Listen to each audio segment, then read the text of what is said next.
Instacart shoppers know groceries. They know that you can't make guacamole with rock-hard avocados. They know how to quickly find those peanut butter pretzels you can never find. And they keep you in the know by giving you updates about your order along the way. Let Instacart shoppers help take shopping off your plate so you can get time and energy back for what really matters. Visit instacart.com or download the app to get free delivery on your first 3 orders. Offer valid for a limited time. Minimum order $10. Additional terms apply. Instacart. Add life to cart. Okay, it's time to go back and take a look, review what's happened this year. I usually do a few headlines, or I have done a few headlines on the blog, and sometimes I'll cover them while I'm talking on the air as well. Recently, I've just been focused on doing interviews, and I've had some really dynamite guests, so if you haven't had a chance, I'll recap some of those later on. Also, during this hour, I'll give you 3 places, and this is fluid because of the pandemic, but right now, these 3 places are open if you want to go check them out. The top 3 paranormal-type hotspots that are open for, in some way, shape, or form, visiting right now during the pandemic. Okay, so again, it's fluid. You'll need to check the websites. That's coming up later this hour. But first, I wanted to get to some of these headlines. These are headlines that in any time they would be considered odd. But to have all this stuff happen in 2020, well, I guess this is the new normal. The biggest one, most recently, Leslie Kean and Ralph Blumenthal, and they have been covering this UFO topic for quite a while. Leslie Kean did the book, UFOs, Generals, Pilots Go on the Record. That one in 2010, I believe, was absolutely huge. And yet, this information dwarfs it. And at the time, she was saying, there's more information coming out. And I think they were 2017 working together on the story that first dropped in the New York Times. Anyway, the bottom line this time that got everybody's attention was one sentence, and it was the astrophysicist who consulted on the UFO program. He said that the government possesses materials from, quote, off-world vehicles not made on this earth, unquote. Wow. Finally. All right. Now, it isn't that no one has known. Is that there has been no confirmation, no validation from a source. And this is now mainstream. Several related media sources have covered it. Popular Mechanics, The Atlantic is saying this topic deserves more research. Well, it always has. That wasn't the question. It was who was going to fess up to the fact that they were researching it and continue to research it. So with the government saying over and over again, no information, we're not researching it, it's a done deal, it's a dead issue, go away. Well, basically that whole storyline changed with this one article and that little bombshell sentence, off-world vehicles not made on this earth. So there you go. That's a whole new ballgame now for UFO. One of the people who was vindicated by this, and Joe Rogan, podcaster, Joe Rogan said, imagine sticking your neck out in 1989 and telling an insane story about working on back engineering alien spacecrafts, dealing with ridicule for 31 years. Again, this is Joe Rogan talking, only to have the Pentagon come out in 2020 and vindicate you, and to see it printed in the New York Times. That's the story of, and he gives the Instagram handle for Bob Lazar, at United Nuclear Bob. We are truly living in the strangest of times. Well, it's about time. So again, that's Joe Rogan's quote. And Bob Lazar, I remember, this Art Bell had this content years ago. Bob actually did an interview where he was trying to get some kind of validation for his story. So he was working at Area 51, and an appearance with Art Bell, I think, was part of the at the time, part of the landscape that he was covering, saying, this is what's going on. And he was in, I think, in that world, considered to be a phony, a fluke, somebody who had too much time on his hands and wanted a whole lot of attention. That's not the case. The fortunate thing is that we have the history. Now, he's also written a book, Dreamland, the autobiography, and he reveals all the stuff behind the scenes, what was going on, why he was so stressed, and why he was persecuted, he feels, because of being vocal about his involvement and what he was doing at a top secret facility in the middle of the desert outside Las Vegas, Area 51. And that was one of the things that I think people were, because no one would validate the story, they were skeptical about. So here it is. And he also said he had a piece of material that it was off-world UFO technology type, and that was, again, something that was supposed to be a hoax. Well, it turns out, with this one sentence, this one story, Bob Lazar is vindicated. If you want to read the book, it's on his website, and you can check it out. Also, interstellarbooks.com, and the autobiography by Bob Lazar is there. Fascinating story, one way or the other. And there's also, I think Jeremy Corbell did an interview and movie with Bob, and there's the other story you might want to check out too. Also on Amazon, this is on Amazon Prime, a documentary. This is a fascinating documentary, The Bigfoot Alien Connection Revealed. Okay, you know I've done interviews about Bigfoot and about UFOs, ETs, the whole nine yards, so this isn't new territory. The thing I like about this movie is that it covers everything. The sightings that happen with orbs, UFOs, and Bigfoot suggest they are linked. And the people I have spoken with have that same sense that these are linked events. And like Board Camp Crystal Mine, where they have the sighting of the beams, and they have Bigfoot sounds and Bigfoot evidence, and they believe that this is somehow a UFO-related incident. So, and they're not alone. But in this documentary, Nick Pope, Stanton Friedman, Rosemary Ellen Guiley, Nick Redfern, Jim Myers, Joe Hauser, these folks are all interviewed talking about, and actually, the three places I'm going to mention in terms of taking a road trip during the pandemic where you can go camp out, RV, that kind of thing, social distance RV, that these guys are all in there. So that's another reason to watch the film. Again, the film is The Bigfoot Alien Connection Revealed. So a lot of stuff we're going to cover this hour, but I just wanted to kind of kick it off with saying that there's a lot of information now that we have not had access to that's validating some of the people who were considered fringe, some of the people who were considered maybe having a very active imagination. And believe me, I'm one of those. But the cool thing is that my imagination is a tool. It helps me validate intuition and some of the things that I get that are considered outside of the normal experience.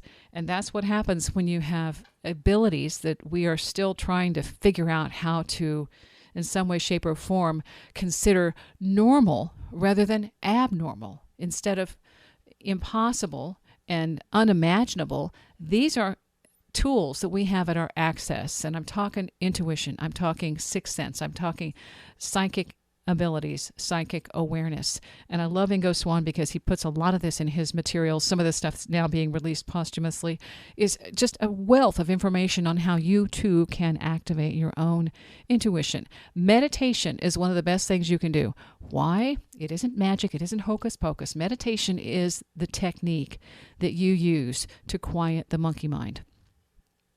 What that means is we're constantly, this is how the brain works, constantly thinking, constantly filling it up with all sorts of things.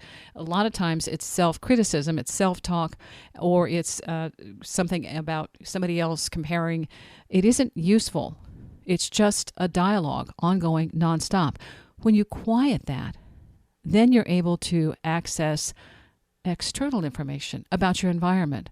When you're quiet, you may pick up others, and not only the thoughts, but the feelings, the beliefs, the ideas.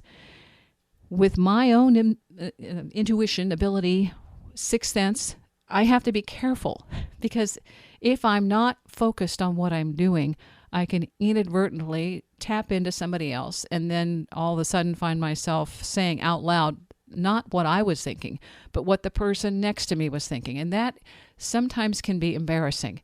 At one point, I had to extricate myself at one point because I'm sitting next to someone and all of a sudden saying something that's totally out of my character. I wouldn't have said this, and then it popped out. I'm like, whoops, reset. Excuse me, I'll be back. We're going to take a quick break and come back. Again, 3 sites you can visit during the pandemic. And again, it's fluid, so you'll need to check the websites. Wendy's Coffee House, KCMO Talk Radio. I mentioned the 3 sites that you can visit during the pandemic because at this point in time, they have all been listed as open. You'll need to check the websites because as we go through the pandemic, there may be some changes in availability, times and dates that they're open. But right now, as we're doing this show, these sites are open and you can check the websites. They're also mentioned in the movie, the film that they have on this. It's a documentary, and it's the Bigfoot Alien Connection Revealed. Okay? It's fun. It's fun. You'll like it. If you're into any of this, there's a lot of content they cover in that film. Okay, so the sites that you want to visit: Montana Vortex, Joe Hauser's the guy. Mystery House is a showstopper. They've got vortexes, orbs, Sasquatch activity, and unusual energetic manifestations. All right, pretty much tells you where it is, Montana Vortex. And so you can check that out, montanavortex.com, find out what their hours are. But that one is just, on site when you're feeling yourself in, like it's solid land, and yet from somebody else looking at you, it looks like you're slanted. That's pretty fascinating in and of itself. But he also shows the glyphs that you get when you have Sasquatch presence, and that's there on their site. More than that, but that's a little overview. The Sasquatch Outpost, this is in Colorado. They are having a Bigfoot Adventure Weekend, August 7th through 9th. If you're listening and it's already passed, I'm sorry, but they do this on a regular occasion, so it's one of the things that they are known for. The Bigfoot Adventure Weekend happens August 7th through 9th, and this is Bailey, Colorado. Must visit place in Bailey, best little shop in town, awesome selection of Sasquatch stuff, and the place is full of charm. Yes, pay to see the little museum. My kids and grandkids love it as much as I do. And that was from June. TripAdvisor actually is what that is. So that's one to check out as well. And again, featured in the documentary.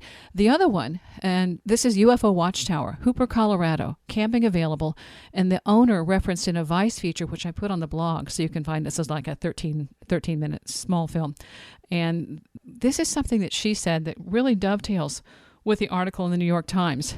Check it out. She says she had a visit from the Navy. Synchronicity? Maybe not. Or yes, it is. The report they issued to her includes a phrase similar to the quote that has been widely shared this week. And that quote is, non-human intelligence, not from this world. Okay, so reviewing the New York Times and their article with Ralph Blumenthal and Leslie Kane, their first interview is posted on Project Unity on YouTube. And one of the things that they said, Eric Davis, off-world vehicles, not made of this earth. Okay, I put links on the website, wendyscoffeehouse.com, on the blog, so you can check that out. But that's what is so fascinating about this. Okay, you have to put the pieces together, and you have to look under rocks, because this was out there. This was a 2013 Vice interview, and that was what was revealed in that little tiny snippet. And then here it is, 2020, and this other quote comes out, same thing. For so many reasons, this is long overdue and part of what they want to call disclosure. I think disclosure has been happening. It's just been individual, personal, one-on-one. And if you haven't been paying attention, you've missed it. But for right now, having the headlines being in some way, shape, or form affected, and then as this information gets out, it gets shared. So Popular Mechanics has it, the Atlantic has it, even, the media hosts. This is a dialogue that we've had off and on, and then sometimes it's discounted or made fun of or ridiculed. And this gives it just a whole lot more presence, a lot more credibility and validity. So it's nice to be part of that, because once you've had an experience, no one can take that away from you. That's the cool thing about all of this. When you have an experience, you know beyond the shadow of a doubt that this, for you, is real. UFOWatchtower.com. That's the site in Hooper, Colorado. Camping available. It's a fun little film. So you check out the one I've got on the website, UFO Sightings in Colorado, a little interview with Vice. They also do the guy who has the alligator reptile, I don't know if it's a sanctuary or a hobby farm. He's pretty interesting too. So there's that. And then if you're going through the archives of the shows that I've done, there are some interviews that actually do have some bombshell revelations. One of them, Kathleen Marden. Now, Kathleen Marden is the niece of Betty and Barney Hill. And for years, she was basically just, the source for their information and somebody who was seen as validating their story. But she also faced a lot of ridicule too. This is stuff that's a personal experience. You don't have 50 billion witnesses. It's just you and whatever. And we rely on that as an experiential site, an experiential validation. There's so many issues with that, saying, well, you might not be of sound mind to be able to say this. Again, Kathleen, because of that kind of stuff, took a long time before she reconciled her own experience. And finally, after decades, has come forward saying that she too had an abduction experience. The way this happened was that after Betty and Barney had their experience, they were asked, especially Betty, if she would continue to try and have a dialogue or contact with these ET aliens. And you can listen to the interview. It's on Audio Boom. But with that, she continued to go out into the barn in the back and try and do whatever to connect. And that was when Kathleen had her own abduction experience. Betty and Barney's happened in 1961. Kathleen's happened in 1966, about the same time they went public with their story. But Kathleen was 17, and she said that, of course, was a game changer. And so she talks about that now. And she also says, this was posted on her website. That's changed because there's a big stink with MUFON, and we're not even going to get into that. But anyway, you just do a Google. But Kathleen has information about a woman who had an encounter, and this was when she and Denise Stoner were working together. The woman contacted Denise Stoner, and Denise Stoner told the woman to save a swab of whatever might have been present because of her contact, and put it in the freezer so that it wouldn't deteriorate, because they didn't have the technology at that time to figure out what was on the swab. So she did, and they have recently done the science and the research to figure out what might be contained on the swab. I'll let you find out about that listening to the interview with Kathleen. That is a fascinating story. Again, we don't have all the answers. We have a lot of questions, and the more we continue to allow experiencers to relate their stories, the more we can learn. And basically, that's what this is about. This is a learning experience with a lot of these people. And fortunately, more people are telling their stories, and some of this information with UFOs, bottom line, just about UFOs and the fact that we do see them, that they are interfering with our flight, with our pilots, with our flight paths, that they are legit. So I guess that's why I wanted to do the show right now, because there's so much in the air. Along with COVID-19, there's so much going on right now that's really changing our beliefs and changing the way we are dealing with the world. The cool stuff is that it gives us an opportunity to go back and connect the dots and maybe reassess why we discounted the information in the first place, and then see that there are more items that have been for several decades talked about and discussed that are relevant now, and even more so. Related to that, my interview with John Foster, UFOs, in the archives. Also with Steve Colburn, he talks about the alien implants. Patient 17. That's a fascinating story with Roger Lear. Also, we have information from another experiencer, and that's Terry Lovelace, who had an experience in 1977, and pictures. Terry Lovelace also has an implant. These stories are real, personal, true accounts. We have their documentation because, for one thing, John Foster drew all sorts of pictures, diagrams, and then with Terry, we have his x-ray. So this stuff has been out there and is still part of the landscape that we are trying to learn from, and so much more. So we're going to take a break. I do want to talk about the fact that you can allow yourself to be more receptive and more aware and engage your intuition, and it will help you sometimes get out of sticky situations, or at least be more aware when you're picking up on somebody else's stuff, because there are some things that happen, and this has to do with the ghost event I'm going to be part of, that I can give you some more details on how a sensitive or an intuitive or a psychic can pick up on interesting information that might not be front and center until you quiet your mind and say, what might be most helpful for me to hear. Wendy's Coffee House, KCMO Talk Radio. Okay, we're going to talk meditation and intuition and how to basically expand your awareness so that you can figure out whether what you're thinking, what you're doing, what you're saying is yours, not the person sitting next to you. Because when it's the person sitting next to you, it can be very embarrassing. My mom's like, you're not a social person. Well, okay, I block some of it, all right? And I had to learn that through experience, that sometimes you have information, you don't know where it came from, and you don't want it, you don't need it, it isn't useful. So you have to either step aside, leave, or block it, and you learn how. Also, recapping, yes, during the pandemic, RV travel is up, camping is up, fishing is up, all sorts of social distancing types of activities. And those 3 sites I mentioned are worth checking out if you haven't yet.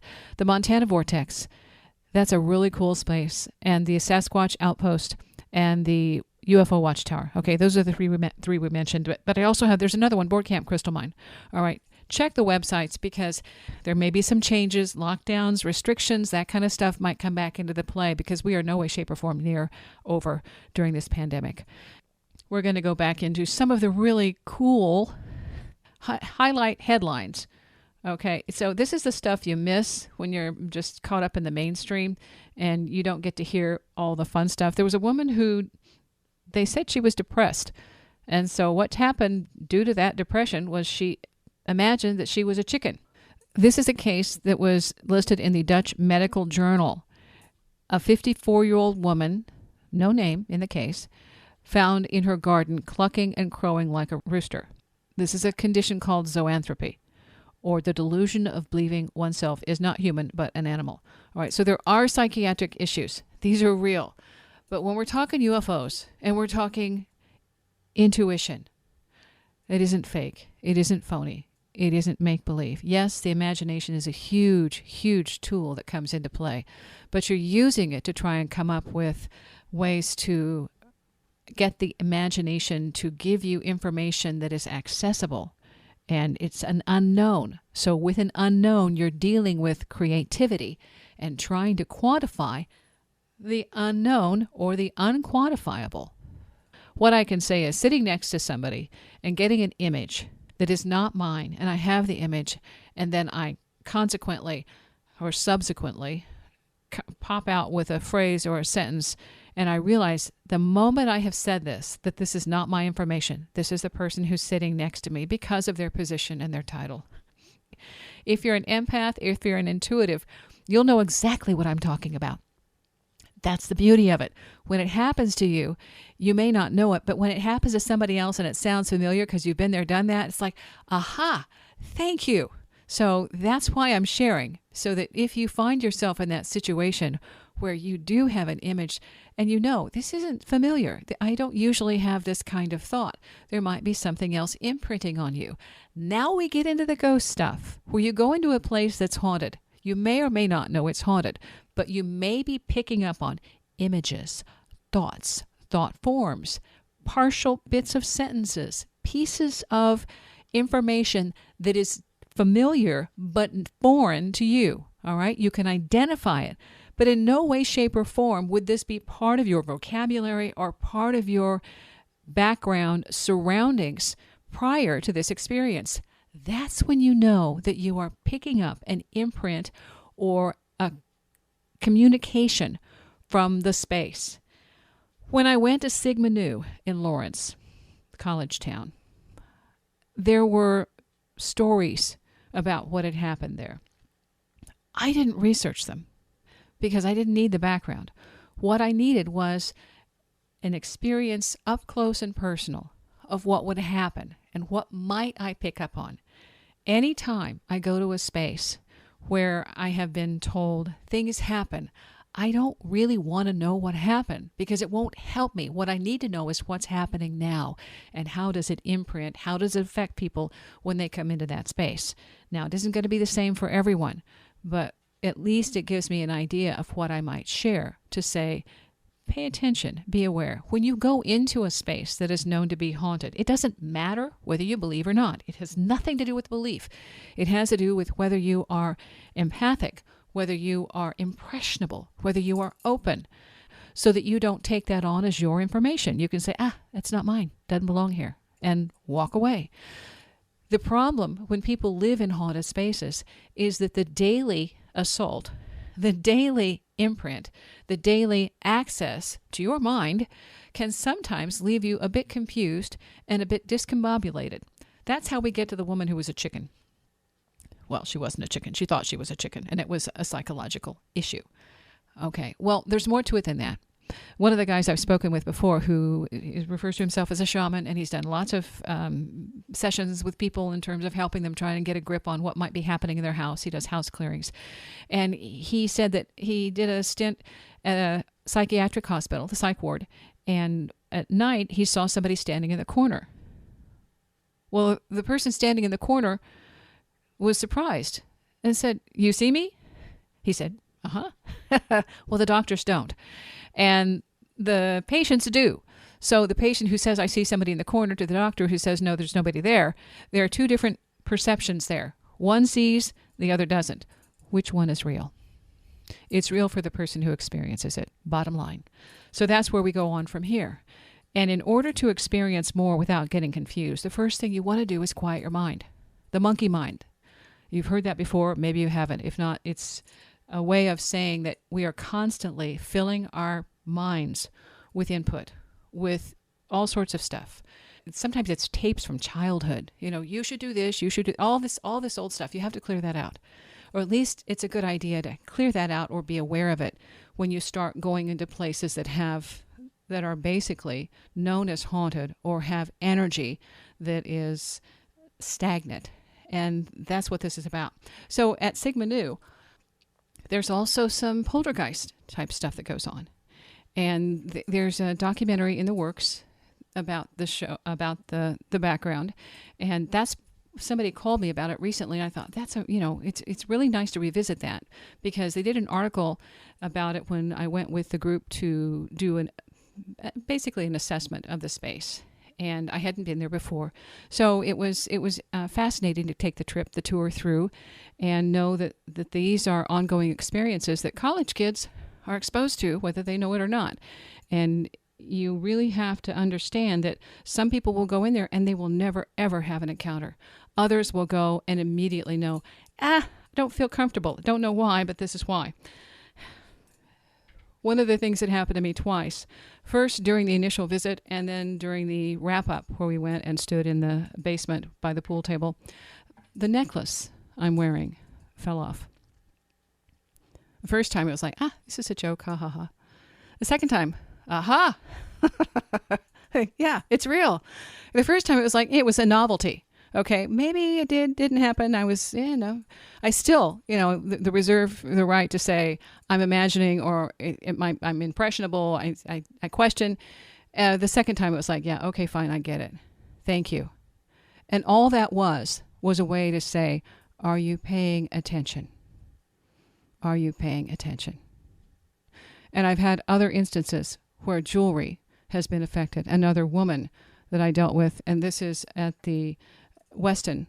Every year there's the annual event, the Ghost Tales of Weston, and she said that that her son was making contact with her, and what he would do was the necklace would come apart, and she had a beautiful piece of center stone on this necklace. The chains, they were all linked. There were no broken pieces, and as we were talking, that center stone disconnected and dropped on the table from the chain. This stuff is real. But the only way you have of knowing, really knowing, is to have a personal experience. So that's what this UFO stuff is about as well. In the next segment, we're going to get into the stuff that goes on behind the scenes when you're going into a haunted space. And what happens with channeling and with psychics who are trying to pick up information so that they can say, this is what you might need to change in order to clean up the space. Wendy's Coffee House, KCMO Talk Radio. I'm missing my ambiance. I should be playing the Moody Blues song, Slide Zone, stepping in a slide zone, because that's what it's like when you're doing these kinds of things, when you're going into a place that's haunted or you've had some kind of anomalous experience that in a place that you didn't know was haunted, and you have to basically reconfigure what you think is real and how you engage to the environment. Because a lot of times it's just about giving you information. So that's what being an intuitive, a sensitive, a psychic, a channel is about. It's a way of expanding your awareness to pick up on information that may not be front and center, but is still very much a part of the scene. So some of the stuff that I share on Facebook, just as a matter of routine, because I find these things fascinating, some of the anomalous experiences that people recount just in their own awareness, and just sharing to say that this isn't what we have been told about reality. There's more going on here than we have been told, and it's worth sharing the stories so you can be on track and looking in your own environment to see what else might be somehow, shape, or form normal. So before I get into the stuff that goes on behind the scenes when you're dealing with a haunted property, on Facebook, some of the stories that I share, there's one that I think is fascinating. Joe Davis, he's been trying to send a warning about history's worst tragedies back to 1935. Messages into space. And this isn't for aliens, okay? He's already sent 2 signals for them, and he hopes that this other signal will reach the humans on Earth, and again, around 1935. This information is on mic.com, MIC.com. He calls it Swan Song, and it's a 1-hour Morse code transmission, so that hoping somebody here will hear about all the things, pandemics, natural disasters, genocides, other tragedies that we have failed to prevent between 1935 and 2011, so that somewhere, a black hole about 6,000 light years from Earth, it will slingshot and go into the past. And if it works, he says it might break the wheel of time. Okay, that's over my head. However, read the article. There's more to it than just the overview, the very rudimentary overview that I gave you. It sounds fascinating, and who knows, anything's possible. So that's one of the stories that I thought was fascinating. Another one, and this has to do with fairies. Janet Board has a book. She talks about the fairies. My own experience with fairies, actually I've had more than one, but one of them, I was sitting in the yard and pulling weeds, and I heard this little sing-song voice, that, "Mother, bring the rain that we might drink." And it was repeated, the little song, and what was happening were the clouds going overhead, and as a result of the singing, the clouds moved over just a little bit above the yard, and there were some sprinkles. And then that was it. That's all there was to it. But that was amazing. So knowing that other people are talking about their experiences, yep, got that. On the Inexplicata blog, the Journal of Hispanic Ufology, Argentina had a recent sighting. Light, the person who was driving out in a place that he normally drives, routine, there was this huge bright light in front of him. Couldn't figure out what that was about. Said it rose vertically in a single motion to rotate and point at his car. And the engine died, everything, the typical UFO type of experience. That was recent. So the UFOs haven't gone away. And we're not scaring them by talking about them, just in case you were worried.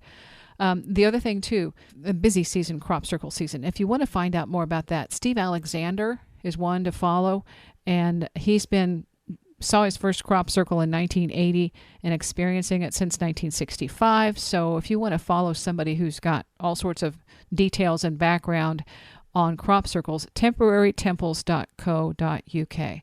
All right, and that's fascinating. I also have in the archives an interview with Nancy Talbot about crop circles behind the scenes, what might cause the ones that are not made by humans.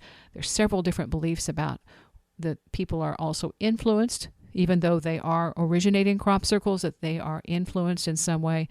It's a fascinating topic. And again, that stuff I share just because it's more or less a conversation starter and thinking outside the box. So the archives, I've got several different interviews regarding the stuff that we consider anomalous, unexplained, unknown. A personal encounter for me, every day, the night lights. Every single day, the night lights of mine. They interact, they engage, they flicker, they blink, they stay off because they're not a nightlight. It's considered paranormal. It's also unexplained, but it's been happening in my reality since 1997. So that's why a lot of this stuff speaks to me. The other thing too, now going into a haunted space, you don't have to go there to experience it. If you're an empath, an intuitive, a remote viewer, you can get an image, an impression, a sense of what the space is like without going, because you expand your awareness and you're wherever you need to be. Bob Peterson talks about doing out-of-body experiences on his blog. He has a book out, but a recent blog post covers some of the stuff he says he left out in the book. One of them is take naps. Take naps. He also says he forgot to add on diet because, you eat a heavy meal, forget it. But he also goes into, he talked about lighter meals, but he forgot to mention fasting. And so that's a way, too, when you are trying to quiet your mind and get yourself clear to do a read on something, to pick up the energy. Those things are important. Again, that's Bob Peterson, and he has a blog. Also interviewed him. That's in the archives. So much information, so little time. But when you open your own awareness and you expand that ability, then you're going to pick up on things. And the best way to know that it's legit or that you are really hitting on something is when it doesn't seem familiar to you. When it's unexpected, a surprise, then you know, okay, there's something to this. And that's part of what happens for me when I go into a space and the jewelry drops off. Or an earring flops on the floor. Those kinds of things are just a way to get your attention and to let you know, this is happening. So that's one of the things I look for. And at home, in my own space, one morning I was, I don't remember at this point, I wrote it down. I don't remember if I had turned off if I had turned off the alarm and decided to lay there for a little bit, or the alarm hadn't come on. Anyway, a hand on my shoulder, on my left shoulder, an imprint, like a firm grip. And it was like, okay, get up. All right, thanks, whoever you are. Those kinds of things are normal. They're not, for me, frightening, because it's just a reminder that we are never alone, and we always have in our presence the ability to connect with something unseen and supportive. It has your back. Recently, an event happened where making a certain connection with somebody. I'm going to be real vague about this because the details are important, but that isn't. So I was engaged in an activity and needed some kind of a heads up that there might be some complications. Well, the heads up was out of the blue. The phone call comes and said, this activity is happening. At that time, right before the phone call, my head hurt. The left temple, I had it's like, ow, ow. I'm thinking, what the heck? I need to go get an aspirin or something. No. Right after that, there was a phone call. And what that was about, and the ensuing engagement with that particular event, was I needed to pay attention. And there were several hits as a result. When you are a channel, an empath, an intuitive, a psychic, these things are real. You get information in different forms. Sometimes it's a sensation, sometimes it's an image, sometimes it's actually a verbal speech element that maybe nobody else can hear, but you definitely can. So expanding your awareness and meditating and giving yourself the opportunity to develop a quiet mind will help you tremendously open that channel to greater awareness and knowing. And it will also, in so many ways, help you relax and become calm because it takes the fear away. That's all for now. All right. I could go into a whole lot more of this, but that's just to get you started. And for some of the shows on the website, just focusing on the unexplained, the unknown, the potential that we are so much more than what we see and what we seem. Just consider, no matter how incredible the facade and brilliant the players, you are the sole interpreter of your reality. Remember to clean the filter, wipe the screen, and expand your range. Thank you for listening. Stay safe. Stay curious. Wear a mask. Wendy's Coffee House, KCMO Talk Radio.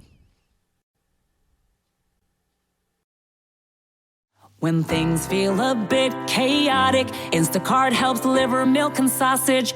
Add a little life to your cart. Get stuff from literally all your stores, from baby wipes to albacore. Add a little life to your cart. Instacart helps get your groceries. Your first 3 deliveries are free. Download Instacart. Add life to cart. Terms apply. When things feel a bit chaotic, Instacart helps deliver milk and sausage. Add a little life to your cart. Get stuff from literally all your stores, from baby wipes to albacore. Add a little life to your cart. Instacart helps get your groceries. Your first 3 deliveries are free. Download Instacart. Add life to cart. Terms apply.